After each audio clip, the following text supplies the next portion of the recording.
tempo, em uma época distante, nas terras áridas da Mesopotâmia, surgiu uma história que atravessaria os séculos, carregando consigo mistério, fascínio e um toque de magia. Essa era uma história sobre um jardim, mas não um jardim comum. Esse jardim desafiava a própria natureza. Ele flutuava no ar, suspenso acima da cidade, imenso e luxuriante. Ele era verde como se o deserto nunca tivesse existido. E essa história, meus caros amigos, começa com o rei Nabucodonosor II, o governante mais poderoso da Babilônia. Uma cidade grandiosa, cheia de riquezas e ambições.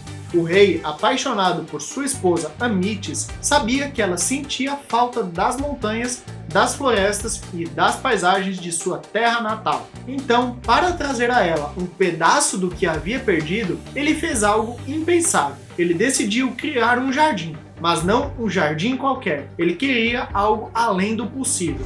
Um jardim tão grande, tão deslumbrante, que seria falado por gerações. Ele queria que esse jardim fosse suspenso no ar, sobre a cidade, desafiando o calor e a aridez da terra. Imagens de árvores gigantescas, flores exóticas e águas que fluíam misteriosamente, como se fossem trazidas do próprio céu, começaram a se espalhar. Tudo isso dizia-se em pleno deserto, sem que a natureza pudesse reclamar. Mas será que o rei Nabucodonosor realmente fez isso? Será que os jardins flutuantes realmente existiram? Ou essa história é apenas uma lenda?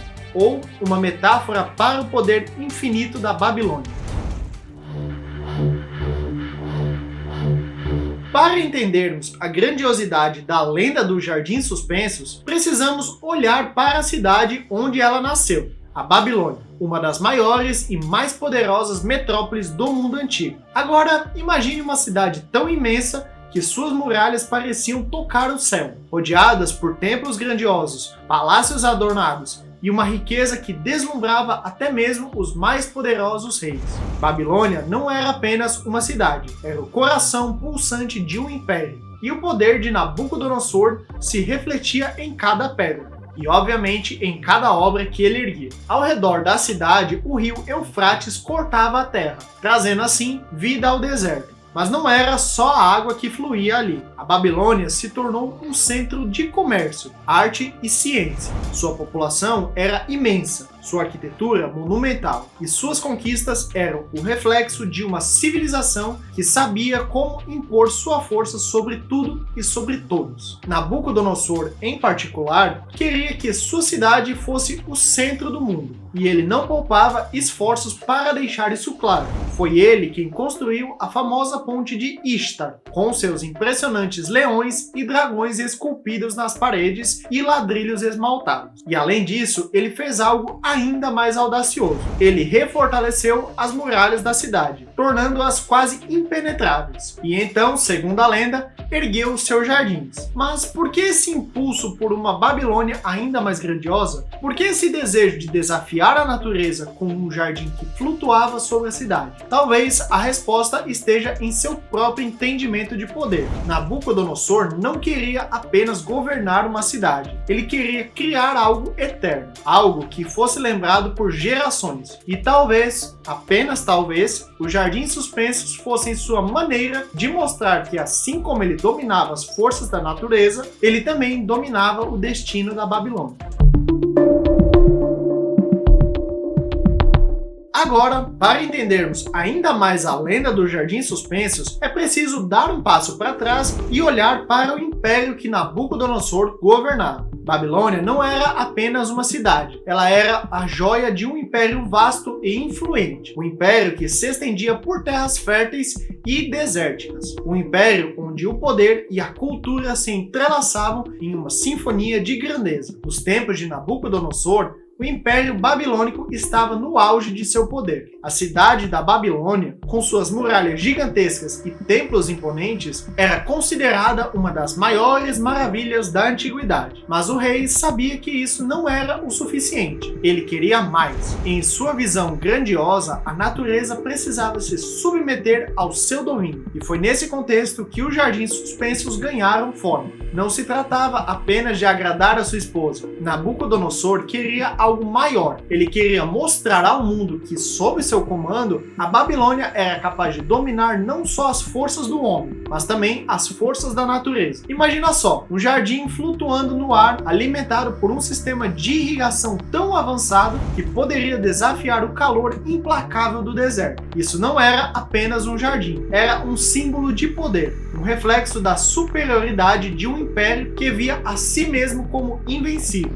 Com isso, a Babilônia estava repleta de inovações arquitetônicas e tecnológicas para a época. E os jardins poderiam ter sido uma extensão disso. A engenharia babilônica já havia conquistado feitos impressionantes, como os canais de irrigação que traziam águas de fontes distantes para as terras áridas. E se alguém era capaz de construir um jardim flutuante, esse alguém era Nabucodonosor, o homem que tinha o império mais poderoso da região e a tecnologia para poder realizar quase qualquer coisa. Portanto, os jardins suspensos, longe de serem um simples capricho, eram a materialização de um império que se via como invencível, capaz de criar até mesmo o impossível. E eles eram muito mais do que um simples presente para Amites. Eles eram um presente para o próprio império, uma maneira de mostrar ao mundo que a Babilônia não conhecia limites, nem mesmo quando se tratava de desafiar a própria natureza. Mas então, uma pergunta começa a aparecer nessa história, algo que até mesmo hoje em dia ressoa nos corredores sombrios da arqueologia. Esses jardins suspensos existiram ou foram apenas uma lenda encantada pelo tempo? Uma simples imagem na mente de quem ousou imaginar grandeza ou um verdadeiro feito que o tempo não conseguiu apagar por completo? Bem, por mais que escavações tenham se aprofundado nas profundezas da Babilônia, e por mais que arqueólogos vasculhassem a terra que um dia viu Nabucodonosor caminhar com seus sonhos de grandeza, infelizmente nada foi encontrado. Nada que de fato comprovasse que o jardim tão grandioso realmente existiu. Não havia sinais das imponentes colunas de pedra que deveriam sustentar os terraços, nem mesmo vestígios de um sistema de irrigação capaz de desafiar a natureza. Mas o que resta então dessa história? Bem, um vazio, um buraco na terra e um eco, como se o próprio tempo tivesse engolido a verdade. E é nesse vazio que começa o debate, com vozes que questionam, desconfiam e até mesmo desafiam a própria história. O que exatamente aconteceu com os jardins suspensos? Onde estavam se não estavam em Babilônia? E o que se esconde atrás dessa lenda, que se espalhou como fogo através dos séculos? E se na verdade a resposta estivesse em outro lugar? Com isso, entramos na teoria de Nínive, que basicamente nos faz imaginar que talvez, apenas talvez, os jardins suspensos da Babilônia nunca tenham pertencido à Babilônia, e que na verdade a grandiosidade que nos é contada tenha sido na verdade um erro, um equívoco que o tempo não conseguiu corrigir. Porque na verdade, e se os jardins não estivessem na Babilônia, mas na verdade em Nínive? Isso mesmo, Nínive, uma cidade rival que desafiava a Babilônia em poder e riqueza. Basicamente não é tão difícil de acreditar, já que quando pensamos em histórias antigas, várias são transmitidas de boca em boca e de geração em geração, onde várias cidades se confundem e as glórias se mesclam. Babilônia, a imponente e famosa, facilmente poderia ter absorvido as realizações de seu vizinho. Talvez o esplendor dos jardins de Nínive tenham sido confundido com a grandiosidade de Nabucodonosor. Talvez tenha sido o ego de impérios e vaidade dos reis, que fez com que a história se fundisse, transformando Nínive em Babilônia nos relatos antigos. Isso porque, na verdade, os impérios, em sua busca por poder eterno, não eram apenas competidores em batalha, eram competidores na história. E a Babilônia, com seus imensos templos e muralhas de ouro, poderia facilmente ter se apropriado de uma criação de Nínive, atribuindo-lhe a glória que talvez nunca tivesse sido sua. Então, voltamos aos relatos antigos. As palavras dos gregos e romanos, que atravessaram o tempo como fantasmas sussurrando segredos do passado. Estrabon, com sua geografia, falava dos jardins com uma reverência quase religiosa, mas na verdade ele nunca os viu de fato. Diodoro Sículo também se maravilhava com a ideia de um jardim flutuante, Mas ele também não tinha provas, não tinha evidências. Basicamente, o que ele tinha eram palavras. Palavras de outros que, como ele, olhavam para a Babilônia com os olhos de imaginação. Esses relatos, como tinta espalhada em pergaminhos frágeis, se entrelaçam e se distorcem com o tempo. Eles nos mostram o que poderia ser e não o que realmente foi. E é aí que está o mistério. Como é possível que tantos falassem de algo tão grandioso, mas ninguém tivesse visto de fato? Como é possível que as palavras de homens tão distantes como Estrabon e Diodoro tivessem o poder de criar uma lenda que resistiria aos séculos? Esses relatos acabam se tornando como sombras. Porém, são sombras que, se forem seguidas, acabam nos levando a um lugar onde as verdades se escondem, nas dobras do tempo. Ou, talvez, para um lugar onde nunca houve verdade alguma. Apenas uma história de poder e sonhos perdidos. Com isso, a pergunta que ecoa e que jamais será respondida de forma definitiva é: onde estavam os jardins suspensos? O que era real e o que era apenas a imagem projetada pela fantasia de antigos historiadores? Talvez, ao longo do tempo, a resposta tenha se dissolvido nas brumas da história. Ou talvez ela esteja apenas esperando silenciosamente e inatingivelmente para ser descoberta.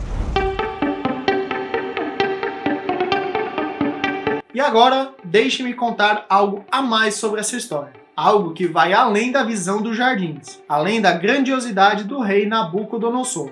Porque para ele não se tratava apenas de um jardim. O que ele desejava era algo muito maior. Algo que desafiava o próprio destino. Imagina por um instante os ventos quentes do deserto, o sol a queimar a terra, e então, como se fosse um sonho, um oásis surgindo do nada. Mas não um oásis qualquer, mas um jardim que flutuava no ar. Isso seria mesmo possível? Bem, não seria um capricho. Essa era a ambição de um homem que acreditava que nada, absolutamente nada, poderia ser impossível. Não a natureza, nem o deserto imenso, nem mesmo o próprio céu. Esses jardins não eram só uma maravilha da engenharia. Eles eram também um símbolo de poder que podia até mesmo transformar o impossível em realidade. Nabucodonosor não estava apenas cultivando plantas, ele estava cultivando o controle sobre a natureza e sobre o próprio destino do império. Ele queria que o mundo olhasse para a Babilônia e dissesse: aqui está o império que domina o impossível, aqui está um rei que fez o impossível acontecer. Agora, a pergunta que fica é: o que aconteceu depois? O que aconteceu com essa visão grandiosa? Será que o mundo não conseguiu entender o que Nabucodonosor realmente havia feito? Ou será que, como tantos outros grandes feitos, o que ele construiu se perdeu nas brumas do tempo? Pois ao longo dos séculos, os jardins suspensos da Babilônia não desapareceram. Eles continuaram a viver, mas não nas pedras da Babilônia. Eles viveram nas histórias, nas lendas e nas memórias das pessoas. E por onde quer que passassem, os ecos da Babilônia ressoavam, e com eles o mistério do jardim. Seriam uma metáfora para o poder humano de transformar a Terra, ou então para o controle absoluto sobre o que é natural? E será que a humanidade realmente se via nesses jardins? Pois é, meus amigos, a resposta é sim, pois em cada nova maravilha que surgia e em cada novo edifício imponente, os ecos de Nabucodonosor ainda sussurravam. O que ele fizera ainda influenciava a história. E de repente a pergunta surgia: será que nós, na nossa busca incessante, também poderíamos alcançar o impossível? E com isso chegamos ao fim dessa jornada.